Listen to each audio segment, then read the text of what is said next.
Hello everyone. I know it's been quite a month that I haven't uploaded the video I said I was going to upload for you guys. And this is in regards of my condition with Hodgkin's lymphoma cancer. I was diagnosed with stage 2. I was diagnosed in Clarksville, Tennessee on April 4th. I started to notice lymph nodes around my neck area, and I also started to notice whenever I would sleep, it would suffocate my oxygen levels. I don't explain it too well, but I could not breathe at night. I couldn't even lay upwards looking at the ceiling. I either had to go on my side or I had to be laying on my stomach.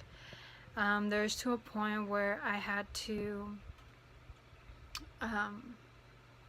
get naked because I was sweating severely. Like, having clothes on just even bothered me, and I was just sweating for no reason. Like, it was so unnormal.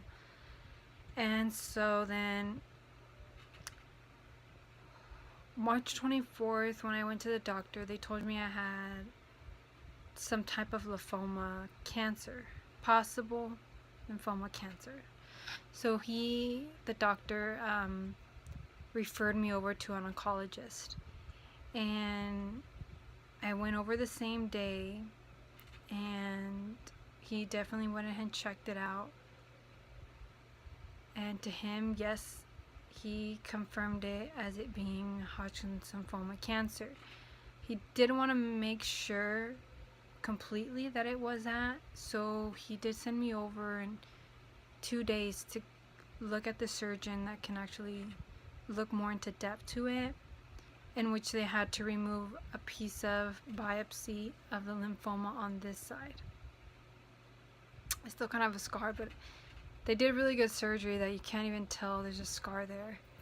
So I went in for my surgery, and he sent the results in. He told me it would take 4 to 5 days for me to get my results in, but it didn't.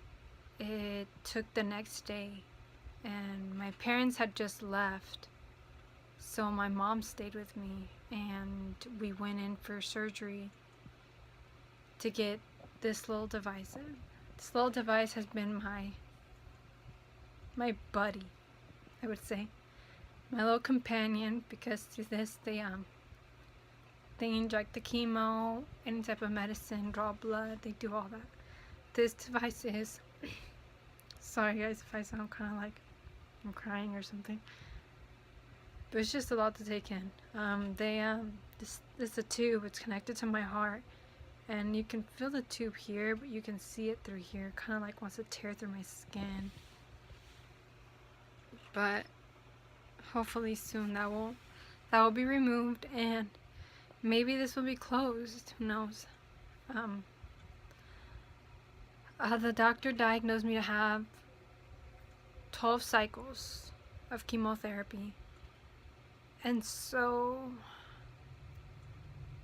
I mean, we sat in the doctor's office and kind of discussed what would be the pros and cons of staying and all that. And my parents and family thought it would be better if I came down to my hometown, which is Wichita, Kansas, to finish my treatments, or start my treatments and finish them. So at the end of the day, we got all the paperwork transferred. They basically prepped me up in Clarksville, and April 6th I came down here to start my treatments. April 18th or 16th, I believe, is when I started my first treatments. Through that time period, it was kind of like a fight between my insurance that they didn't want to take drugs from the inside of the clinic. They wanted to use outside drugs, which, at the end of the day, they had to use the inside clinics, but the clinics in the inside, they can't use clinics that's not provided indoor. they can't take medications that's on the outdoors to the inside if the inside clinic provides all the medication they need. For some reason, they're fighting that, so I sent a letter out and it got approved. So I was able to use the medication that was given to me there at the clinic and start my treatments as soon as possible. My treatments are every 2 weeks on every Wednesday. My first day of treatment was very tough. It was draining.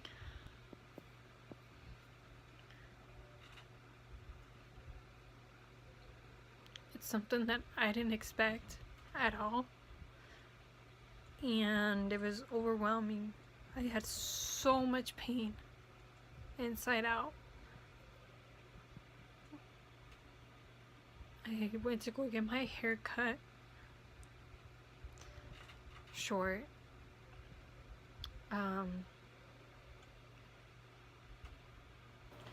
And as the week went past, I had severe jaw pain to where I could not chew or anything. Anything just bothered me. It was terrible. My bones hurt. They were achy. I really didn't want to move out of bed. It was just a terrible feeling. I had a lot of nausea.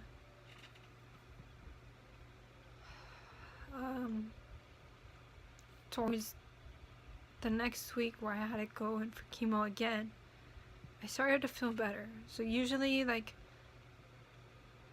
the third or the second day before chemo, I start feeling a little bit better. And then my second round happened. And it wasn't as bad as I thought, but I told the doctor exactly how I felt my first chemo, which was terrible. I didn't want to talk to anybody. Everything bothered me. Every noise. Even though I'm normal, I didn't feel normal.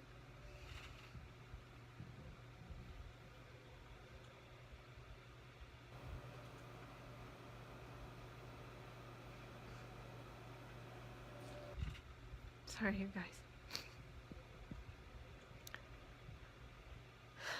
It's just a lot to take in as a cancer patient. And I can't even imagine what all these little kids go through every day and what they're fighting for. They're fighting for their life, and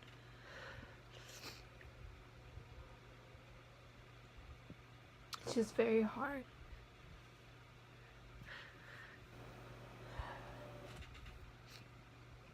And I'm just thankful to be alive and that God is helping me through all this, as far as my family and all the support and love I have from everybody and all my friends.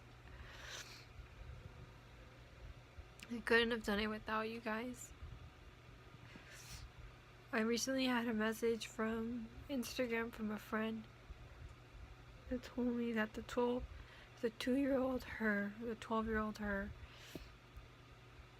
would have thought and looked up to me as her hero. Being so strong through all of it. Just the positivity that I carry. Just always smiling and cracking jokes even when I don't feel good. I'm just trying to make it the best I can. It's been very hard to even shoot this video. I've shooten probably 3 or 4, but I've just been very hesitant. Some didn't even like how they came out. But hopefully this is one that you guys can understand from. These lymph nodes that were in my neck area were causing my main blood vessels to my brain to clog to what it can cause a seizure. So I was happy for them to even get this all removed. And so far, you guys, I don't have any cancer in this area. Thanks to God. And thanks to all your guys' prayers. And thanks to the doctors and everybody that's been helping me through this. I truly am grateful and I'm blessed.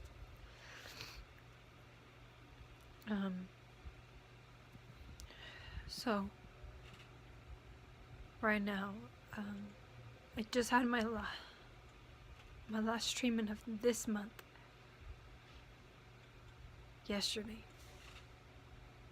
I have 2 months to go, meaning 2 cycles in each, meaning 4 cycles. And I know I'm gonna get through this. I'm gonna do the very best I can. On the right side, my hair is growing back out. Still feels kind of weird, so I just wear hats or a wig. I bet most of you guys have seen my wigs. But, I mean, there's a lot of reasons as to why people get Hodgkin's lymphoma. Mine wasn't necessarily because I had HIV or STDs or anything like that. Mine was in cause of not taking care of myself well, stressing, depression, not eating. I was anemic. I got sick once and I didn't take care of myself, and those lymphomes are there to help fight sickness, and my body wasn't